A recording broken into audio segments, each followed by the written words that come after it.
Adelante.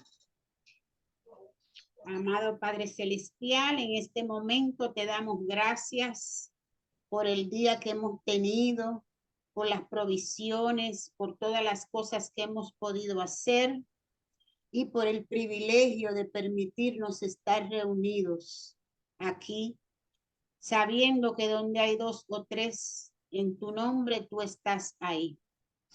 Padre, en este momento quiero presentarte el estudio bíblico que vamos a tener ahora mismo para que el pastor pueda expresarnos, explicarnos lo que significa la porción bíblica que vamos a estudiar y que los que estamos participando, Padre Santo, podamos también discernirlo, guardarlo y practicarlo. Te pido que apure los pasos de los hermanos que vienen en camino, de los que faltan por conectarse y esperando que pasemos un momento entre hermanos aprendiendo. Te lo pido en el dulce nombre de tu amado Hijo Jesús. Amén. Amén. Hoy vamos a ver con el título Antioquía es el modelo de iglesia del Nuevo Testamento. Así que ese es el título que vamos a estar. Antioquía es el modelo de iglesia del Nuevo Testamento. Cuando nosotros hablamos acerca de Antioquía, bueno, voy a repetir el título para los que lo están anotando. Antioquía es el modelo de iglesia del Nuevo Testamento. 2 ciudades encontramos en el Nuevo Testamento con el nombre de Antioquía. Déjenme ponerlo por acá.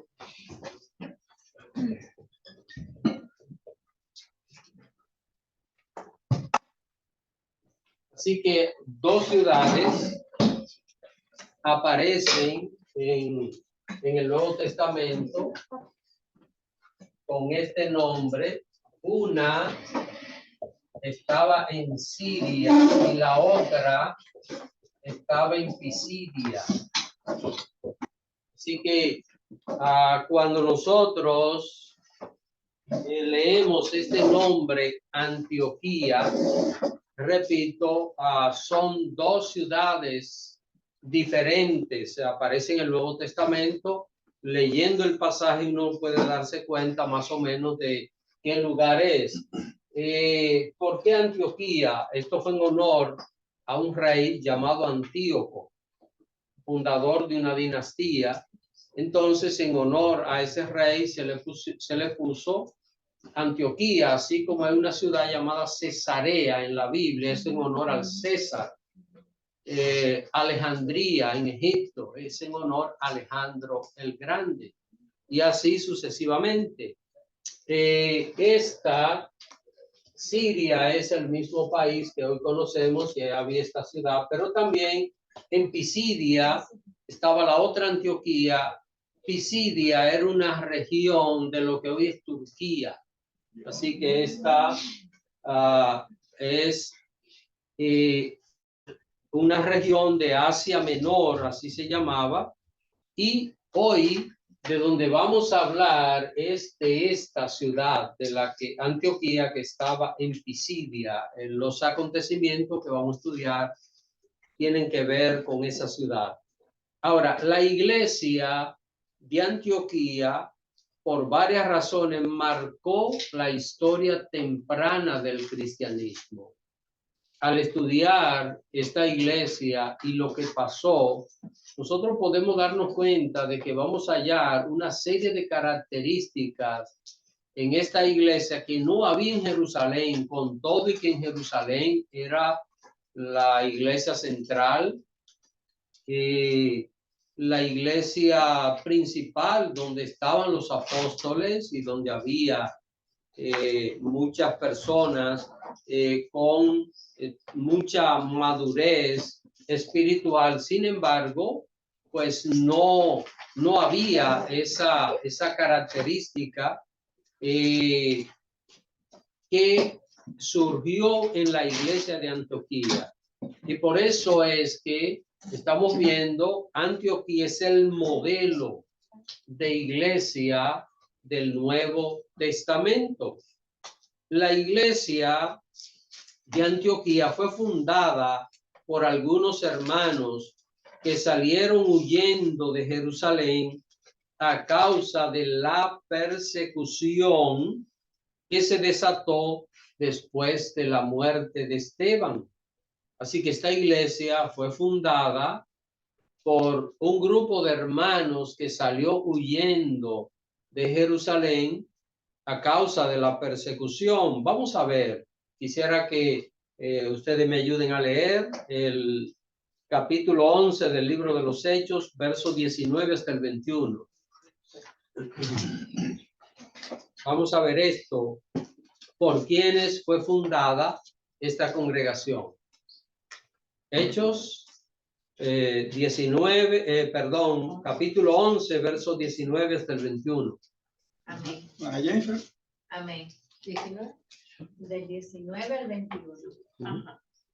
Ahora bien, los que habían sido esparcidos a causa de la persecución que hubo con motivo de Esteban, pasaron hasta Fenicia, Chipre y Antioquía, no hablando a nadie la palabra, sino solo a los judíos. Pero había entre ellos unos varones de Chipre y de Cirene, los cuales, cuando entraron en Antioquía, hablaron también a los griegos, anunciando el evangelio del Señor Jesús. Y la mano del Señor estaba con ellos, y gran número creyó y se convirtió al Señor. Así que aquí en estos versículos podemos ver cómo un grupo de los que huyeron de Jerusalén, ustedes saben lo que pasó en Jerusalén, ¿verdad? Los cristianos fueron perseguidos y tuvieron que salir huyendo, tuvieron que abandonar sus casas, las familias tuvieron que huir a diferentes lugares para poder mantener la fe en Jesús. El dilema era este: ustedes dejan de creer en Jesús y si no lo perseguimos, si no lo llevamos a la cárcel, en fin.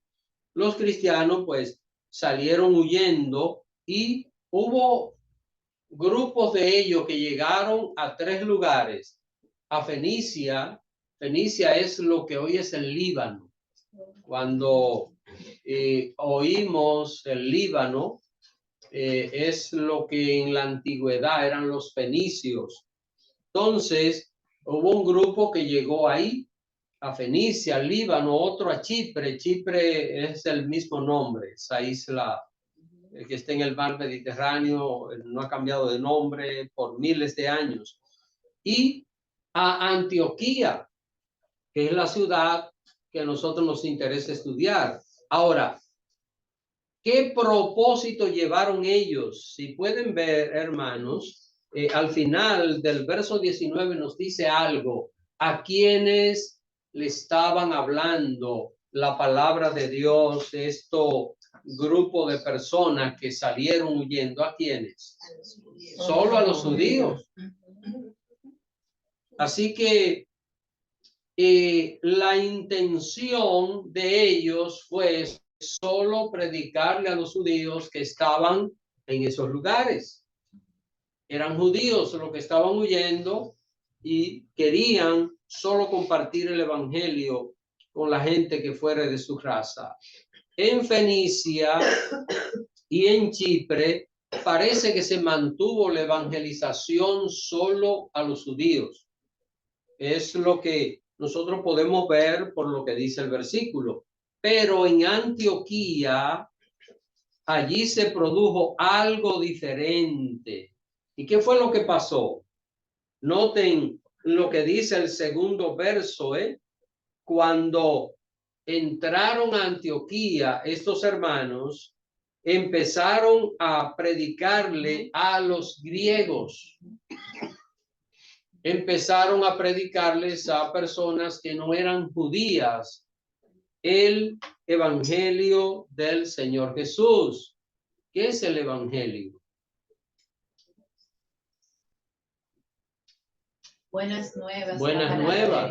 Dios. La buena noticia, evangelio significa que el ser humano está perdido y Dios tiene una buena noticia. Dios tiene la mejor noticia para el ser humano. Eso es el evangelio. Por eso el evangelio cambia, transforma, va a producir un cambio completo en la vida de una persona. Entonces, estos hermanos llegaron a Antioquía y empezaron a predicarle a los griegos. Ustedes saben que el mundo antiguo bíblico se dividía en dos, ¿verdad? Los judíos y los gentiles. Eran todos los demás. Y cuando hablamos de los griegos aquí estamos hablando de los gentiles. Ahora, ¿qué creen ustedes? Estos hermanos que se atrevieron a predicarle a los que no eran judíos allí, ¿estaban haciendo lo correcto o estaban haciendo algo incorrecto? Pero la Biblia todo el tiempo habla de los judíos y todas estas cosas. Y los profetas fueron israelitas. Pero, ¿por qué creen ustedes que esta gente, al predicarle a otros que no eran judíos, estaban haciendo lo correcto? Porque el Señor quiere que su palabra sea para todos, sin excepción. Para todos. ¿Hay alguna cita bíblica que recuerde que diga eso?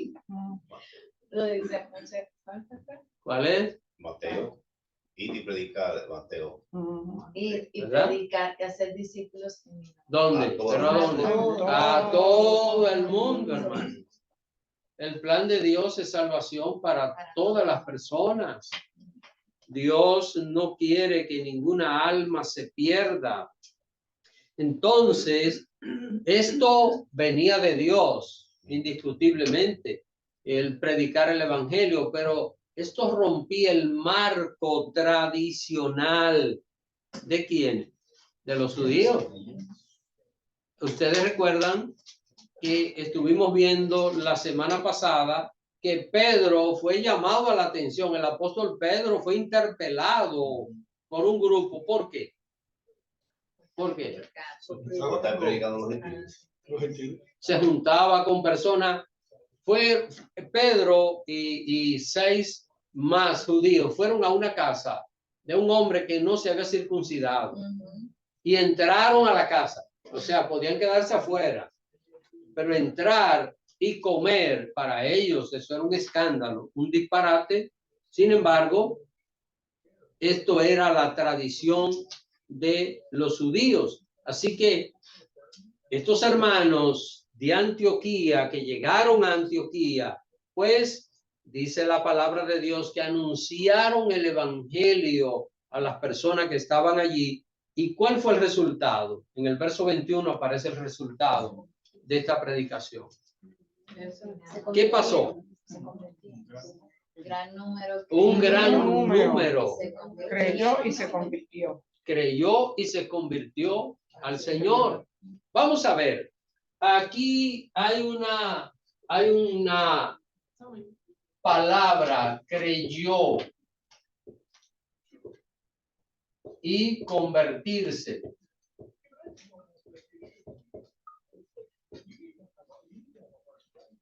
¿Qué ven acá? Creyeron. Creyó. Sí, la cámara. Convertirse. Sí. Creyó y se convirtió. Se necesitan estos dos elementos para una persona ser un cristiano o no. Sí. ¿Sí? Para ser un cristiano la persona tiene que creer en Jesús, pero tiene que convertirse. ¿Qué es lo que es convertirse? Aceptar la nueva vida, aceptar al Señor. Cambiar. Cambiar. Conversión.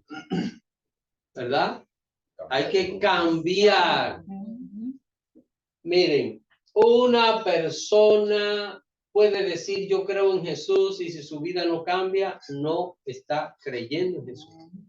La señal de que alguien cree en Jesús es que su vida tiene que ser diferente. No puede ser igual. Yo no puedo odiar y luego decir creo en Jesús y seguir odiando. Si yo creo en Jesús, y odiaba, tengo que abandonar esto, tengo que luchar contra esto, yo no puedo ser un mentiroso compulsivo y creer en Jesús y seguir siendo el mismo mentiroso. Ahora, es que antes yo era un mentiroso pagano, pero ahora yo soy un mentiroso cristiano. Eso no cabe aquí, hermanos. Esto no va aquí. Tiene que producirse un cambio. Sí, con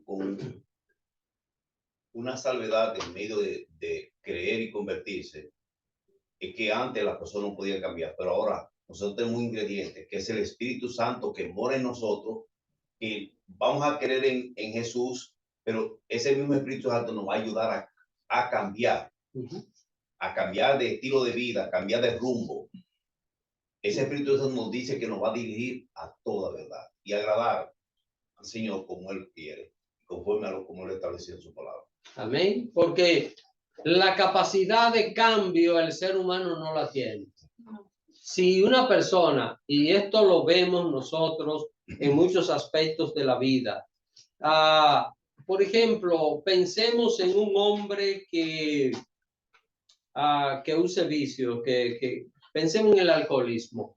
Es un alcohólico, pero aparte es un adúltero, aparte es un maldiciente, aparte es irrespetuoso. Ese hombre va a Alcohólicos Anónimos, ¿verdad? Le dan un tratamiento, puede dejar el alcohol, puede dejar el alcohol, pero cambia de vida, no, sigue siendo un adúltero, sigue siendo un mentiroso, es decir, su conducta, su carácter no va a cambiar, él puede modificar, en este caso, un aspecto de su conducta, pero en sí su corazón, hasta que no se produzca estos elementos, no va a cambiar, no se va a producir. Ahora, ¿qué es lo que estamos viendo? Estamos viendo que esto se dio ¿dónde? ¿En qué ciudad? En Antioquía. La gente comenzó a creer en el Señor. Ahora, la iglesia de Jerusalén funcionaba como central debido al liderazgo que había de los apóstoles. Y hasta allí llegó la noticia de lo que estaba pasando en Antioquía. Yo no sé si ustedes recuerdan esto mismo. Lo vimos la semana pasada, que lo que Pedro hizo en la casa de Cornelio, ¿qué pasa? Llegó a Jerusalén. Las noticias siempre corren, hermano. La gente busca la manera de enterarse. Hay personas que se enteran más rápido de las cosas que otros, ¿verdad? Pero de cualquier manera que sea, siempre ha habido una forma de hacer esto. Vamos a ver lo que pasó. Leamos el verso 22. Alguien que lea el verso 22. Recuerden, bueno, acá tenemos algunos nuevos en estos estudios bíblicos. Recuerden, pueden hacer preguntas, pueden hacer comentarios, así que para que se sientan en libertad. Cualquier cosa que no entiendan, pueden hacer preguntas. Adelante, hermana. Llegó la noticia de estas cosas a oídos de la iglesia que estaba en Jerusalén y enviaron a Bernabé que fuese hasta Antioquía. Noten, hermanos, los apóstoles y los ancianos que estaban en Jerusalén oyeron lo que estaba pasando ¿dónde? En Antioquía, lo que estaba sucediendo allá. ¿Y qué era lo que estaba sucediendo? ¿Qué era lo que estaba pasando en Antioquía? Le estaba predicando a los gentiles, se le estaba predicando el evangelio a los que no eran judíos. Cualquiera que escuche esto se asombra, dice, qué extraño. Esto no tiene nada de extraño, porque no podía ser. Pero sabemos bien que el ambiente judío y la tradición era muy cerrada en este sentido. ¿Y qué hicieron los hermanos cuando escucharon esto? ¿Enviaron a quién? ¿A quién enviaron? Bernabé. Bernabé quiere decir hijo de consolación. Así que la palabra Bernabé significa hijo de consolación. Bernabé era un levita. ¿Qué era un levita? Era de la tribu de Leví, de la rama sacerdotal. De ahí venían los sacerdotes también de la tribu de Leví. Y Bernabé había nacido en Chipre. Él no era un judío que había nacido en el extranjero. Entonces, vivía allá en Jerusalén y los hermanos, los apóstoles, comisionaron a Bernabé para que fuera donde Antioquía, a ver qué era lo que estaba pasando allí, qué era lo que estaba sucediendo. Ahora, vemos que Bernabé llegó a aquella ciudad, pero no llegó con el deseo de judaizar ni de poner reglas.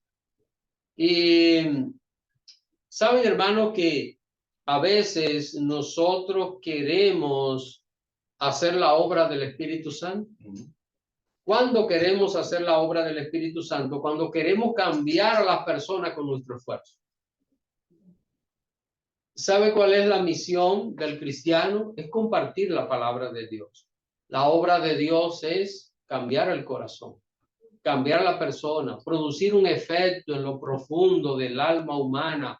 Cuando Dios produce ese efecto, ya ha pasado lo más extraordinario que puede suceder. Noten, Bernabé es un hermano maduro, es una persona de mucho conocimiento, es un líder en la iglesia de Jerusalén. Llega a Antioquía, pero no fue a judaizar. ¿Qué es judaizar? A llevar las leyes, los ritos de los judíos. Ya hemos estudiado acá, para los que están participando por primera vez, que los judíos pensaban que una persona que no nacía de raza judía, para ser un verdadero cristiano, tenía que aprender las leyes de los judíos, guardar el sábado. Si era hombre, tenía que circuncidarse, empezar a guardar el asunto de los alimentos y todas estas cosas, guardar las fiestas judías, y luego de esto podía ser un cristiano. Esto no es lo que dice la Biblia, ¿verdad? Esto no es lo que enseña el Evangelio de Cristo. Pues miren, Bernabé no fue a ninguna de esas cosas, sino a observar si lo que estaba pasando era conforme a lo que el Señor había mandado. Vamos a ver esto. Vamos a leer. Alguien, por favor, léase los versos 23 y verso 24. Cuando llegó y vio la gracia de Dios, se regocijó y exhortó a todos a que con propósito de corazón permaneciesen fieles al Señor, porque era varón bueno y lleno de Espíritu Santo y de fe, y una gran multitud fue agregada al Señor. Hermanos, qué bueno es cuando nosotros, en vez de restar, sumamos. En vez de dividir, multiplicamos. Qué bueno es cuando encontramos personas que estimulan a los otros, que agregan cosas positivas. En este mundo hay tanta gente regando cosas negativas, hermano.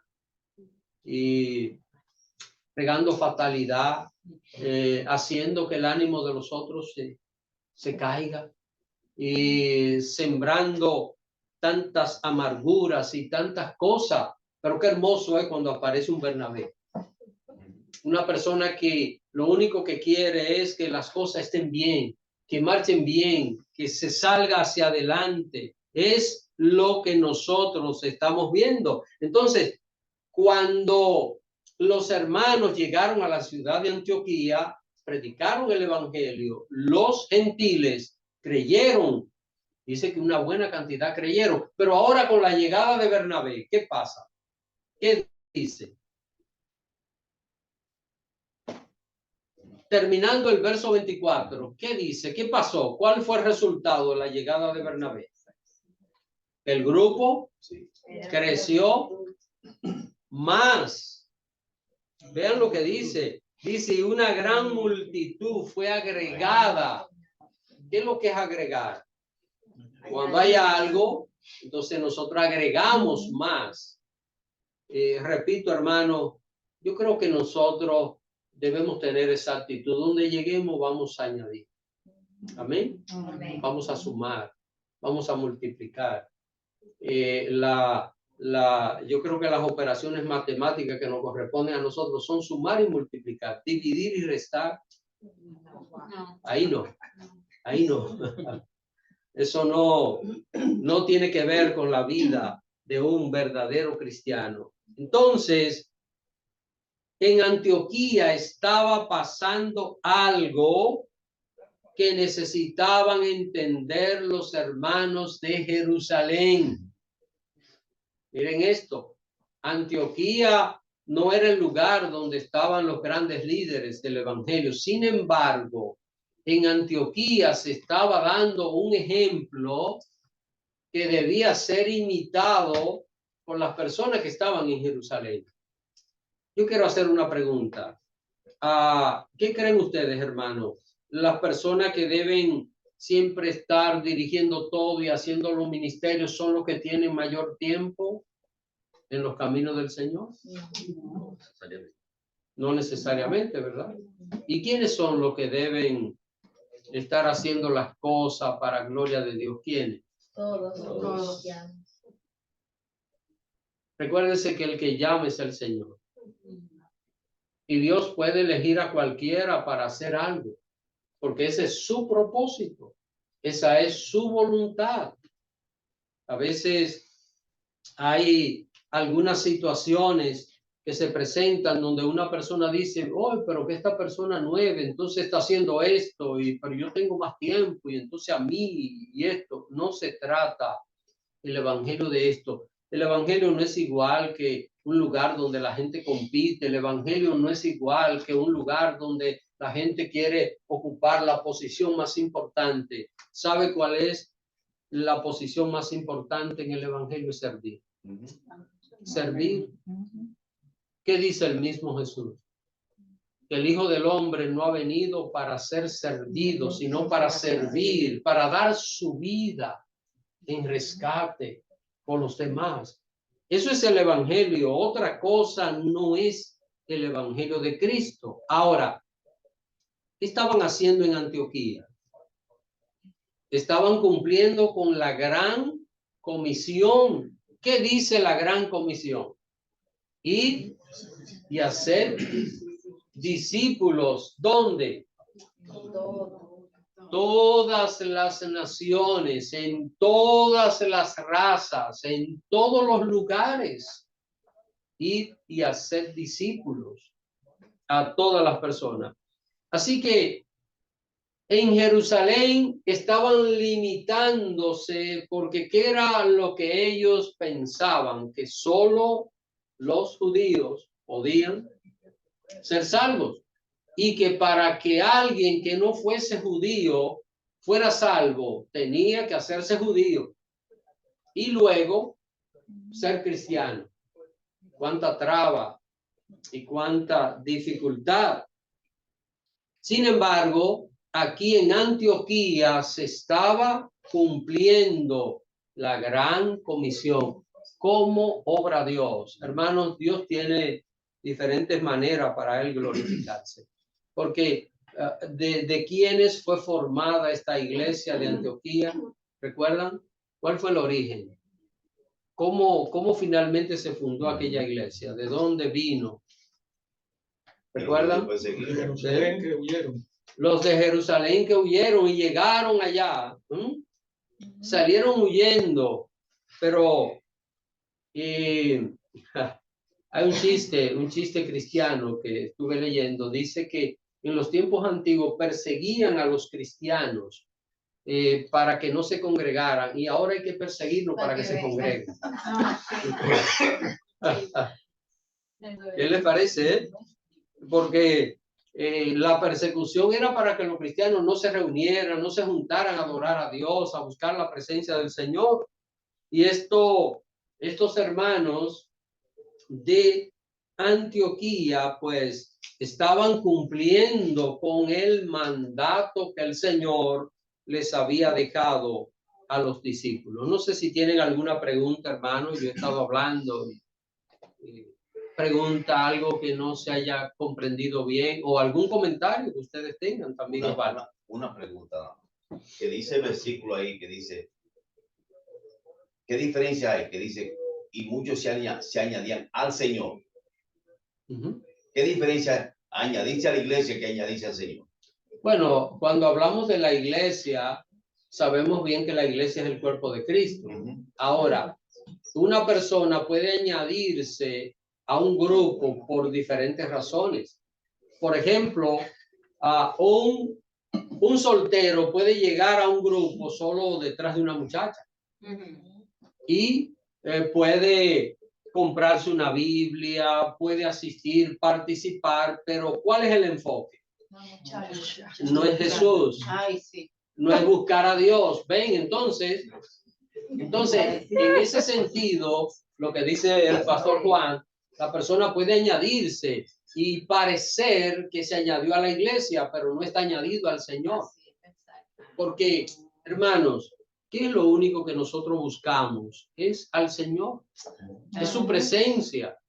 Aquí está mi caso, el caso del pastor Abreu y de otros líderes más. Nosotros lo único que tenemos es un llamado de Dios para compartirle la palabra. Pero ustedes no son discípulos nuestros, son discípulos de Cristo, del Señor. Yo soy un discípulo de Cristo, Abreu es un discípulo de Cristo, nosotros somos oveja y el gran pastor es el Señor Jesús, que nos ha llamado a servirle. Entonces, dice aquí la palabra de Dios que un gran número se añadió al Señor, a Él. Aquí está el secreto de buscar a Dios. Si nosotros buscamos a Dios de corazón, las cosas van a ser diferentes en nuestras vidas.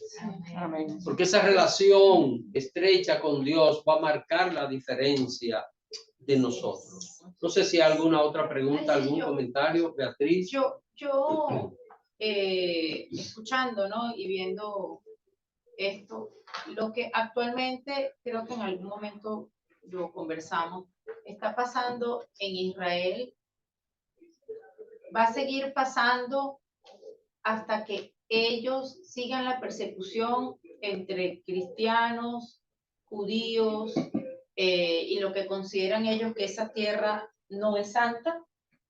Por lo que veo, la división que hay entre las tierras, ¿es un pleito de tierras o de creencia? Bueno, a lo que veo, ¿no? Esto lleva toda la vida. Las dos cosas, pero el problema de los judíos se llama desobediencia, rebeldía contra Dios. Si ellos hubieran obedecido los mandamientos de Dios, ese país viviera con una paz y una tranquilidad como nunca. Pero, ¿qué pasa? En la medida que el hombre se aleja de Dios, se acerca a la destrucción. Claro. Es como, miren, y esto lo he puesto como ejemplo. Imaginémonos que aquí en el lado derecho, en esta pared, hay un letrero que dice Dios y allá hay otro que dice destrucción. En la medida en que yo me acerco a Dios, ¿de qué me alejo? De la destrucción. Pero en la medida en que yo me alejo de Dios, me acerco a la destrucción. Y eso es lo que ha pasado con el pueblo de Israel. Pudo haber sido una nación con una felicidad, una paz maravillosa. Sin embargo, rechazaron los mandamientos de Dios. No han querido obedecer y aún todavía, hoy día, la mayoría de los judíos no creen en Jesús. No. Algunos creen, hay Sí. grupos que creen, Sí. hay congregaciones que creen en Jesús, pero el pueblo, la nación como tal, rechazó al Mesías y todavía lo siguen rechazando. No creen en él, así que ahí está el problema. ¿Cómo se aplica eso a nuestras vidas, mi hermano? Bueno, si nosotros como creyentes obedecemos los mandatos de Dios, nos vamos a evitar Grandes muchos problemas. Los peores, lo más fuerte. Porque es que Dios va a poner orden en nuestras vidas. ¿Saben una cosa? La mayoría del sufrimiento humano es producto de malas decisiones y lo que vienen son consecuencias. Por ejemplo, un hombre sale borracho manejando, tiene un accidente, termina en una silla de ruedas. Qué mala suerte, ¿eh? Consecuencia. ¿Ven? Consecuencia de sus No actos. es mala Es suerte, consecuencia. son consecuencias. Claro. ¿Eh? En vez de estar en su casa tranquilo, en vez de abstenerse de esas cosas, y así sucesivamente. ¿Cuántas personas se buscan problemas, se buscan situaciones y a veces hay casos donde uno dice, pero ¿por qué una persona siempre está buscando lo que no debe, lo que no es conveniente, lo que no es provechoso, y termina con la vida hecha un desastre? Hermano Antonio, usted iba a decir algo. Es el pilo hondo, pues. Sí, pero es diferente, Sí. terminó con ese. Sí, sí. En cuanto a lo de creer y convertirse, yo lo veo casi, van de la mano, porque si uno cree de verdad, uno se va a convertir. Y si uno cree y no se convierte, posiblemente realmente no creyó. No creo. ¿Sí? Entonces, sí lo veo como dos pasos distintos, Sí. pero con un todo. O sea, Sí. si uno cree, se convierte, y si uno se convierte es porque creyó. Porque creyó. Pero estos pasos son pasos que se van a ver en la vida de un verdadero cristiano, ¿eh? Un verdadero cristiano, una persona que sigue al Señor de corazón. Bueno, continuamos. Estamos hablando de Bernabé, ¿eh? Este Bernabé ya lo conocemos a través de la Biblia porque había ayudado a quién. ¿Recuerdan? A alguien que confió en una persona que no era confiable. En Pablo, el perseguidor. Bernabé fue el que tomó a Saulo y lo llevó a los apóstoles, porque todos desconfiaban. Imaginémonos que nosotros hubiéramos estado en aquel tiempo y llega Saulo ahora aquí al estudio bíblico. Ustedes no estarían mirándome a mí y yo probablemente perdería hasta la concentración de lo que estoy haciendo. Estaría observando a Pablo, ¿dónde está? Lo que va a hacer, porque era un perseguidor, era una persona que vivía persiguiendo a los cristianos, haciéndole daño, mandándolo a la cárcel. Ahora, él tuvo un encuentro con Cristo y Bernabé tenía buen discernimiento, buena visión espiritual, y él dijo, no, vamos a darle una oportunidad a este hombre. En Cristo hay oportunidad. A veces nosotros pensamos y decimos, yo creo que ya no, pero en Cristo hay no una oportunidad, la mejor que un ser humano puede tener en este mundo. Así que ahora Bernabé fue llevado ¿a dónde? Fue enviado a Antioquía. Y vamos a ver lo que hizo él estando allá. Verso 25. Alguien, por favor, que se lea el verso 25. A ver. Gracias. Después fue Bernabé a Tarso para buscar a Saulo, y hallándole le trajo a Antioquía. Hermanos, no solo se contentó Bernabé con hacer lo que estaba haciendo. De repente dijo, déjame ir a Tarso. Tarso, perdón, estaba en la misma área de Antioquía, donde hoy es Turquía. Ahí mismo estaba Tarso. Es decir, si nosotros buscamos un mapa antiguo, la Biblia al final, la gran mayoría tiene un mapa. Si la suya tiene un mapa al final.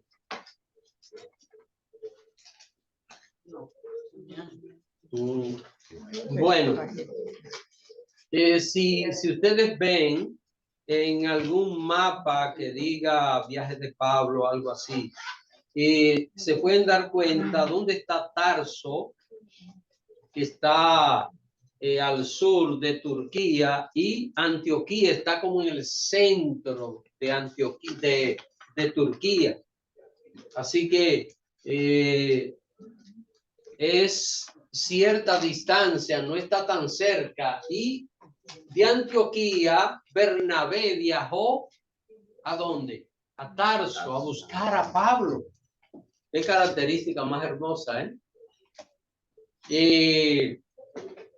así que aquí estamos viendo otra vez cómo Bernabé es usado para el bien de Pablo. Y recuérdense, Pablo va a ser el gran apóstol, pero todavía Pablo estaba en desarrollo, estaba en crecimiento espiritual.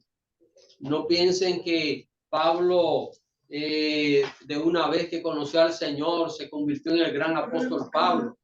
Pasaron cerca de 14 años desde que él conoció al Señor hasta que tuvo ese llamado ministerial. Es decir, Dios se toma su tiempo preparándonos a nosotros para usarnos. Cuando llegue el tiempo de él, entonces Dios estará obrando en nuestras vidas. Ahora, hay algo que va a suceder allí. Bernabé busca a Saulo, que vivía en Tarso. Allí él nació. Saulo era judío, pero había nacido en Tarso. Y vamos a ver lo que pasó. Alguien, por favor, léase el verso 26. Amén. Y se congregaron allí todo un año con la iglesia y enseñaron a mucha gente, y a los discípulos se les llamó cristianos por primera vez en Antioquía. Aquí estamos viendo algo interesante. Antes de ustedes sigan, hermano, que se ve interesante. Yo sé que los hermanos quizás sin notarlo se están viajando, se están ubicando y están conociendo historia. Qué lindo cuando estudiamos la palabra y hay una ubicación geográfica, inmediatamente nos ubicamos el sitio y podemos ver la historia, como que se hace más interesante la lectura bíblica. Claro. Sí, es que no es lo mismo uno escuchar algo que tener alguna imaginación, ¿verdad? Claro. Mi imaginación de... Son lugares reales que están en el mundo. Da más credibilidad, ¿no? Sí, En algún lugar. Exacto. Exacto. Cuando a usted le muestran algo que usted dice, yo estuve ahí, o yo lo vi, eso, o yo conozco esto porque lo he leído, ya he visto a fondo estas cosas. Perdón, Antioquía, entonces Turquía hoy día. Sí. Al principio, pero no había llegado. Yo inicié diciendo que habían 2 ciudades llamadas Antioquía, 2. Una en Siria, la Siria que conocemos, el mismo país de Siria, y la otra en Pisidia. Pisidia fue una región de lo que hoy es Turquía. Entonces, la Antioquía que estamos viendo acá es esta, la de Pisidia, que es en lo que hoy es Turquía. Estuvo esa ciudad de Antioquía. Entonces, hermano, viendo lo que dice allí el verso 26, dice que cuando Bernabé buscó a Saulo, a Tarso, dice que se congregaron allí todo un año.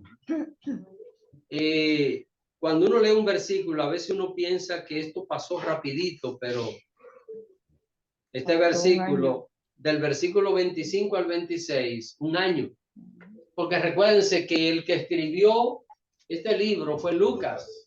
Y Lucas lo que hizo fue un recuento de aquellos acontecimientos que ya habían sucedido y que estaban sucediendo cuando Lucas luego forma parte del equipo ministerial de Pablo. Esto es lo que iba a pasar. Ahora, aquí hay un detalle muy interesante. El nombre de cristiano por primera vez se usó no en Jerusalén, En Antioquía. En en Antioquía. Así que es allí, perdón, donde por primera vez se le llamó cristiano a quienes, A a los los discípulos. discípulos de Cristo, cristianos. La próxima semana vamos a ver algunos detalles acerca de esto, porque este nombre no fue puesto ni por los judíos ni por los mismos cristianos. Fue un nombre que le pusieron. Y como hablaban de Cristo, donde quiera que llegaban, la gente decía, ahí llegaron los cristianos. Ahí llegaron los cristianos, que en principio no fue un nombre como agradable, porque la actitud era como, oh, allá vienen los cristianos, como ese tipo de actitud.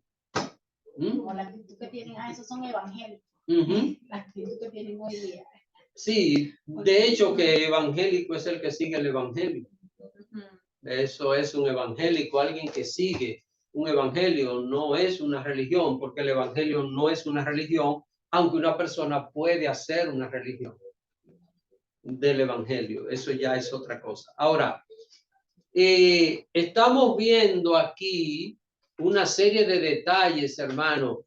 Ya a partir de este momento, ¿cómo se le iba a llamar a los seguidores de Cristo? Cristianos. Pero no es en Jerusalén, es aquí en Antioquía donde comienza a utilizarse ese nombre que hoy nos identifica a nosotros como un seguidor de Cristo. Cristiano es un seguidor de Cristo. Y el cristiano es cristiano ¿dónde? En todos lados. Depende de las circunstancias. No. O somos cristianos, seguidor de Cristo, si las cosas van bien. Tiene que ser todo el tiempo. Así que es importante entender esto, hermanos, que nosotros seguimos a Cristo, no importa las circunstancias. No importa la situación, no importa lo que venga, no importa lo que suceda. Dios nos ha llamado a seguir a Cristo. Y por esto el apóstol Pablo dijo en una ocasión, con Cristo estoy juntamente crucificado y ya no vivo yo, sino que Cristo vive en mí. Poder decir eso es maravilloso. Sí, yo quiero ser en lo que está estudiando un poquito práctico en esto. ¿Qué pasa cuando un cristiano, decimos solo dominicano, mete la pata y no actúa como un cristiano? ¿Cómo se siente y qué debe hacer? Miren, lo primero es que nosotros no podemos predicar y decir que una persona puede llegar a un estado de perfección. Decir que no pecamos es mentir. La Biblia lo dice que el que dice que no tiene pecado hace a Dios mentiroso. Ahora, el cristiano sigue siendo pecador. Es decir, cuando nosotros somos cristianos, déjenme utilizar aquí que está la palabra, el cristiano es pecador, pero, aquí hay un pero, no practica el pecado. El pecado. Esto puede parecer un poquito confuso, ¿verdad? Porque cualquiera dice, pero ¿cómo? Es pecador, pero no practica el pecado. Se lo voy a ilustrar muy sencillo. ¿Cuáles de los que están aquí han hecho deporte en algún momento? ¿Y cuáles son deportistas? No. ¿Están viendo? Es decir, cualquiera de nosotros, ahora mismo, nosotros podemos jugar algún tipo de deporte que nos guste, ir un rato y terminar adolorido, ¿verdad? Que es lo que puede pasar ya con nosotros. Bueno, algunos de nosotros, hay otros que no. Usted no juega ahorita. Porque Andrew puede correr mucho y no se va a estropear mucho, ¿verdad? Pero bueno, practicar un día un deporte no es deportista, ¿verdad? No. Somos pecadores, pecamos, pero no podemos practicar el pecado. La práctica del pecado es que la persona quiere mantenerse pecando, planifica pecar. En su mente quiere hacer lo que está incorrecto, no se quiere apartar de lo que no está bien. Eso es práctica del pecado. Entonces, cuando un cristiano quiere mantenerse aquí, esa persona está dando un mal testimonio de su cristianismo. Porque, hermanos, no somos perfectos, pero la gente espera que demos testimonio de Cristo.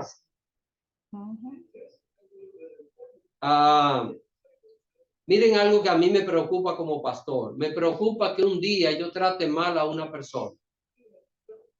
Puede ser hasta un desconocido. Y que tiempo más adelante cualquiera de ustedes me diga, pastor, yo tengo un amigo que necesita una visita. Y yo, con mucho gusto, sí, hermano, ¿cómo no? Cuando me pongo de acuerdo, voy y lo visito, y cuando me abre la puerta, es la persona que yo maltraté. ¿De qué le voy a hablar?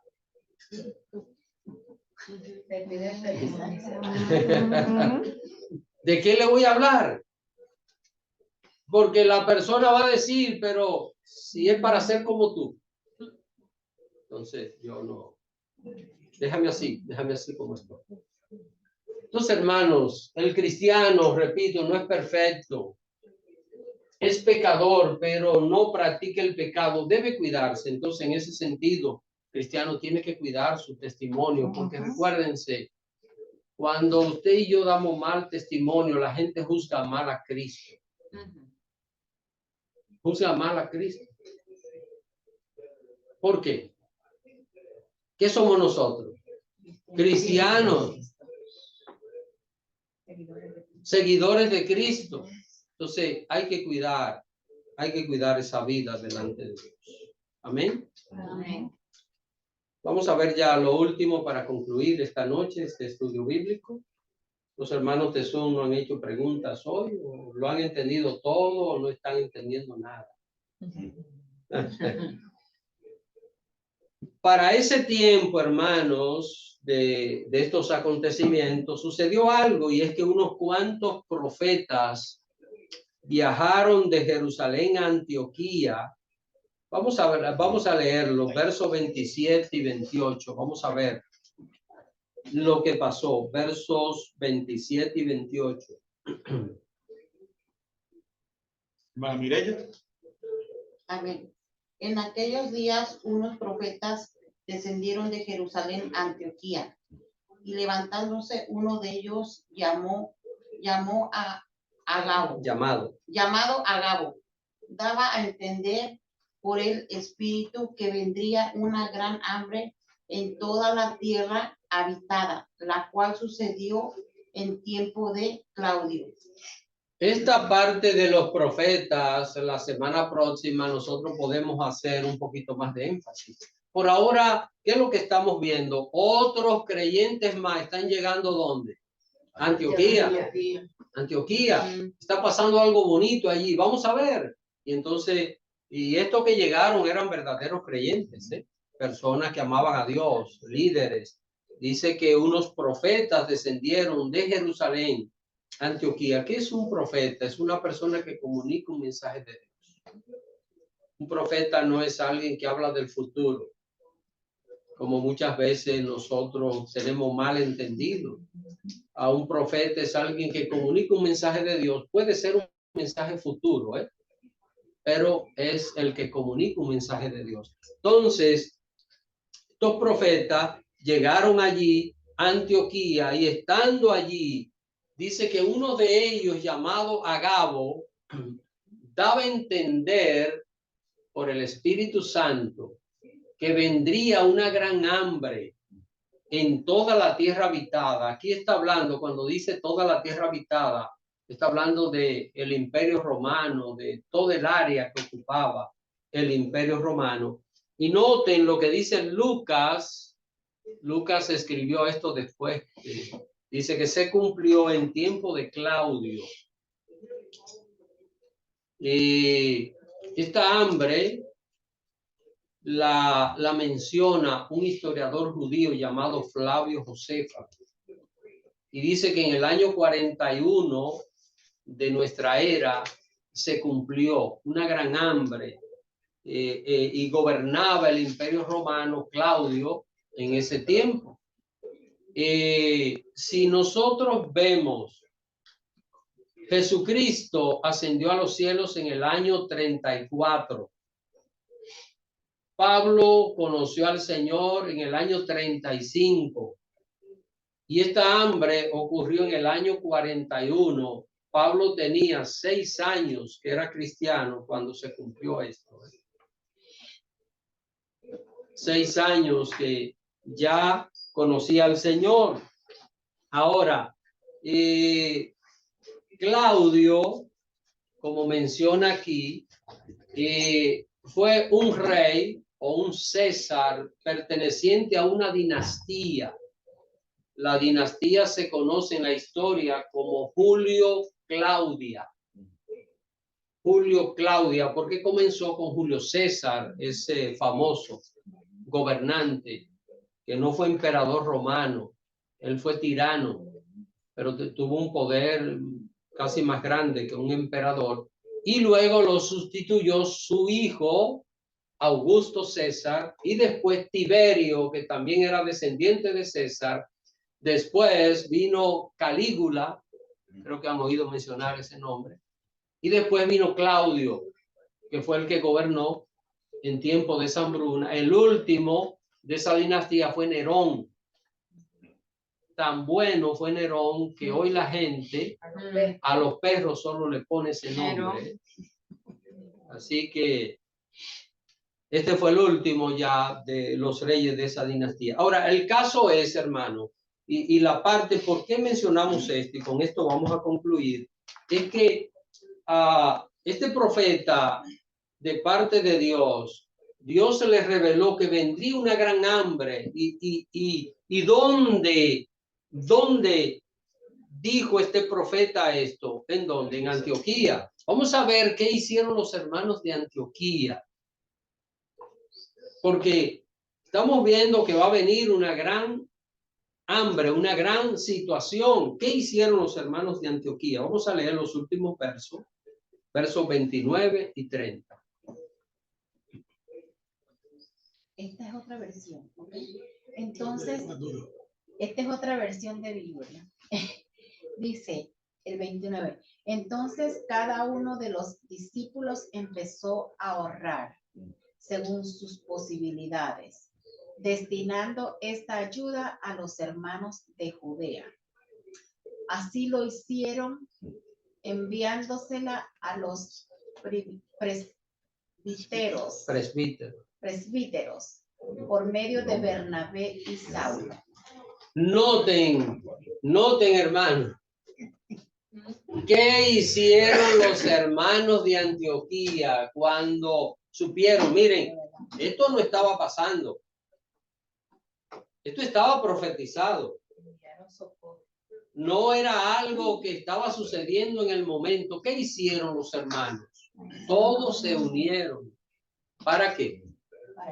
Para ayudar a la iglesia que estaba en Jerusalén. Y dice que mandaron estas ayudas, el soporte, cada uno según sus posibilidades enviaron ayuda a la iglesia que estaba en Jerusalén. ¿Y quiénes fueron los comisionados para llevar esta ayuda? Bernabé y Saulo. Noten aquí a Saulo ya apareciendo activo. Recuerden que en el verso 26 dice que Saulo con Bernabé se congregó allí y que enseñaron a mucha gente. Ya comenzó a enseñar la palabra de Dios y ahora es comisionado para ir a Jerusalén a llevar ofrenda. En Jerusalén, tiempo atrás, ¿cómo veían a Saulo? Perseguidor. Así que, ¿y ahora? Habrá alguien que va a ayudar. ¿Cómo Dios cambia las cosas? Por eso yo solo puedo decirles algo en esta noche. Dios va a cambiar lo que para nosotros parece imposible. Amén. Amén. ¿Ustedes saben por qué? Porque se veía imposible que un hombre como Saulo pudiese ser algo. Pero Dios siempre tiene su plan. Dios siempre tiene su propósito. Y el plan de Dios siempre será para bendición. Siempre, siempre. No tal vez, no posiblemente. El plan de Dios siempre será para bendición nuestra. Amén. Pero nosotros tenemos que hacer como la gente de Antioquía. Estar dispuestos y abiertos para que Dios haga su voluntad en nosotros. No sé si tienen alguna pregunta final, algún comentario. Comentario, preguntas. Bueno, pues la próxima semana vamos a tratar una pregunta. ¿Qué aprendemos de la iglesia de Antioquía? Así que vamos a seguir estudiando este mismo pasaje. Vamos a ver qué nosotros podemos aprender y aplicar en nuestra vida.